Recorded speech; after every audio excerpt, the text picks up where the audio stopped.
is First Coast News on your side. To say that it was horrific could arguably be made as an understatement. There were 114 stab wounds. 114. A shocking revelation tonight as we gain new insight into what happened the night 13-year-old Tristan Bailey was killed in St. Johns County earlier this month. It was just over 2 weeks ago when she was found dead in the woods hours after her family reported her missing. And we learned today that her 14-year-old schoolmate who was arrested and charged with her murder will now be prosecuted as an adult. The state attorney making that announcement this afternoon in St. Johns County. A grand jury indicted Aiden Fucci on a first-degree murder charge. Every time that arm went back and every time that arm went down, that was premeditation. Now, prosecutors also revealed today Fucci's story of what happened that night changed several times during interviews with police. Investigators believe there was also some sort of fight that broke out between the two that night. The state attorney's office also said that many of the stab wounds Bailey suffered were defensive in nature, meaning that she tried to fight back. And it was not a difficult decision to make that he should be charged as an adult. It's a sad decision in a sad state of affairs, but it was clear to us after we looked at what happened that it was not only appropriate to charge the defendant as an adult, but it was really the only choice that we could make.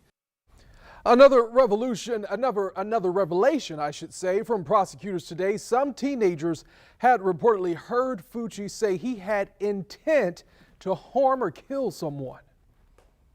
The defendant made statements to several people that he intended to kill someone. He didn't say who that was, but he indicated to witnesses that he was going to kill someone by taking them in the woods and stabbing them. According to the arrest report, surveillance video spotted what appears to be Tristan Bailey and Aiden Fucci walking north from the amenity center at a Durbin Creek neighborhood around 1:14 a.m. 31 minutes later, two people are seen walking east toward where Bailey's body was eventually found along Saddlestone Drive at 1:45 a.m. One person wearing shorts, a hoodie, and white shoes with a black Nike logo. The other wearing black pants and a black shirt.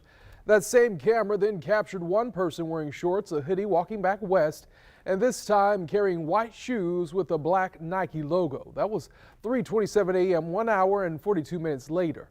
The suspect's home is nearby on Castledale Court, where police say they found evidence in his bedroom, including items that tested positive for the presence of blood. Fucci's home is about a third of a mile from the south end of a nearby retention pond, the area where her body was later found. Now, with today's new information, our Verified team has broken down what we know and what we still don't know about this case. Along with the new charge, they say that the knife, which was found in a nearby pond, had its tip broken off. It was later discovered in Tristan Bailey's scalp. They also confirmed what is false. Fucci did not have a juvenile record, and he has not confessed to anything connected to her death. Here's what we still don't know. Was this a sexual attack? What was the motive? And was Bailey always the target? Now, these shocking new details were released this afternoon because Fucci, as we mentioned, is now being charged as an adult. And we spoke with both a former prosecutor and defense attorney to get their reaction to this elevated charge. On your side's Haley Harrison's breaking down what the 14-year-old is facing and the next steps of this case.